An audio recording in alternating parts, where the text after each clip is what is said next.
जय श्री कृष्णा। स्वागत है आपका मेरे इस चैनल @अनीता धार्मिक टेल्स पर। आज मैं आपको बताऊंगी मोहिनी एकादशी की व्रत की जानकारी के बारे में। ये व्रत कब है और किस दिन रखना चाहिए, इसका शुभ मुहूर्त कौन सा है और पारण हमें कब करना चाहिए और इसके पीछे का महत्व क्या है और व्रत की कथा, इन सब की जानकारी दूंगी। आप सब ध्यान से सुनिएगा। मोहिनी एकादशी पर भगवान विष्णु की पूजा और व्रत करने से व्यक्ति के सभी पाप दोष से मुक्ति मिलती है, जीवन में चल रही सभी तरह की परेशानियों की समाप्ति होती है और मोक्ष की प्राप्ति होती है। एकादशी के व्रत का संबंध 3 दिनों की दिनचर्या से होता है। भक्त उपवास के दिन से एक दिन पहले दोपहर में भोजन लेने के उपरांत शाम का भोजन नहीं ग्रहण करते, ताकि यह सुनिश्चित हो सके कि अगले दिन पेट में कोई अविष्ट भोजन न बचा रहे।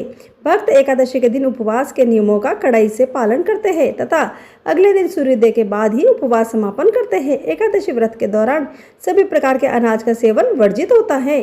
जो लोग किसी कारण एकादशी का व्रत नहीं रखते, उन्हें एकादशी के दिन भोजन में चावल का प्रयोग कभी नहीं करना चाहिए तथा झूठ एवं परनिंदा से बचना चाहिए। जो व्यक्ति एकादशी के दिन विष्णु सहस्त्र नाम का पाठ करता है या उनकी कथा करता है या महात्म्य भी पढ़ता है, तो उस पर भगवान विष्णु की विशेष कृपा होती है। एकादशी तिथि पर प्रकट हुए थे, इसी वजह से एकादशी की इस तिथि को मोहिनी एकादशी कहा जाता है। आइए जानते हैं इस बार किस तारीख में है मोहिनी एकादशी, इसका व्रत से लेकर शुभ मुहूर्त और महत्व। मोहिनी एकादशी तिथि की शुरुआत 26 अप्रैल 2026 को शाम में 6:06 से होगी। यही तिथि अगले दिन 27 अप्रैल को 6:15 पर होगी। ऐसे में मोहिनी एकादशी का व्रत 27 अप्रैल 2026 को रखा जाएगा।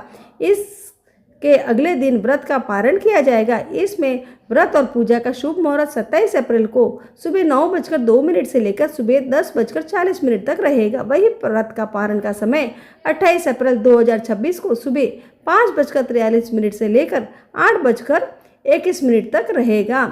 हिंदी शास्त्रों के अनुसार मोहिनी एकादशी पर विशेष रूप से भगवान विष्णु की पूजा अर्चना की जाती है। विष्णु भगवान की पूजा अर्चना और व्रत करने से पापों का नाश होता है और उत्तम फलों की प्राप्ति होती है। इस व्रत को करने से व्यक्ति को मोह माया के बंधन से मुक्ति मिलती है। मान्यता है कि इस दिन जो भी व्यक्ति श्रद्धा पूर्वक व्रत रखता है, भगवान विष्णु की पूजा अर्चना करता है, भगवान उसके सभी पाप और दोषों को नष्ट कर देते हैं, व्यक्ति को मोक्ष की प्राप्ति होती है। अब मैं आपको सुनाऊंगी मोहिनी एकादशी की अद्भुत कथा, जिसे सुनने मात्र से जीवन के सभी दुख और पाप समाप्त हो जाते हैं।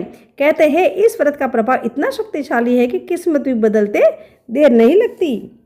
युधिष्ठिर ने पूछा कि हे जनार्दन, वैशाख मास के शुक्ल पक्ष में किस नाम की एकादशी होती है, इसका क्या फल होता है तथा उसके लिए कौन सी विधि है। भगवान श्री कृष्ण बोले कि महाराज, पूर्व काल में परम बुद्धिमान श्री रामचंद्र जी ने महर्षि वशिष्ठ जी से यही बात पूछी थी जिसे आज तुम मुझसे पूछ रहे हो। भगवान जो समस्त पापों का क्षय तथा सब प्रकार के दुखों का निवारण करने वाला व्रतों में उत्तम व्रत हो, उसे मैं सुनना चाहता हूँ। वशिष्ठ जी बोले कि हे श्री राम, तुमने बहुत ही उत्तम बात पूछी है। मनुष्य तुम्हारा नाम लेने से ही सब पापों से शुद्ध हो जाता है, तथापि लोगों के हित की इच्छा से मैं पवित्रों में पवित्र उत्तम व्रत का वर्णन करूंगा। वैशाख मास के शुक्ल पक्ष में जो एकादशी होती है उसका नाम मोहिनी है।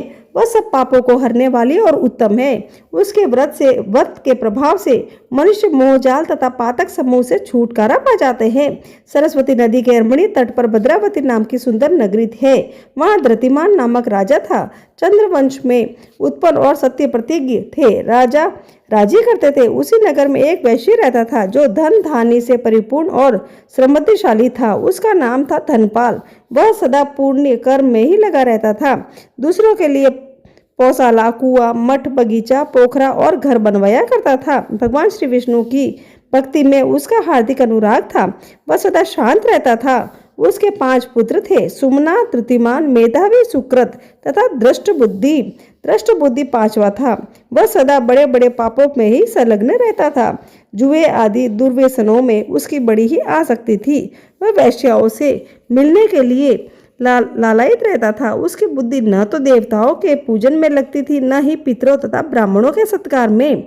वह दुष्टात्मा अन्याय पाप के मार्ग पर चलकर पिता का धन बर्बाद किया जा करता था। एक दिन वह वेश्या के गले में बांह डाले चौराहे पर घूमता रहता था। एक दिन तब पिता ने उसे घर से निकाल दिया तथा बंधु बांधवों ने भी उसका परित्याग कर दिया। वह अब दिन रात दुख और शोक में डूबा तथा कष्ट पर कष्ट उठाता हुआ इधर से उधर भटकने लगा। एक दिन किसी पुण्य के उदय से वह महर्षि कौंडिकी के आश्रम पर जा पहुंचा।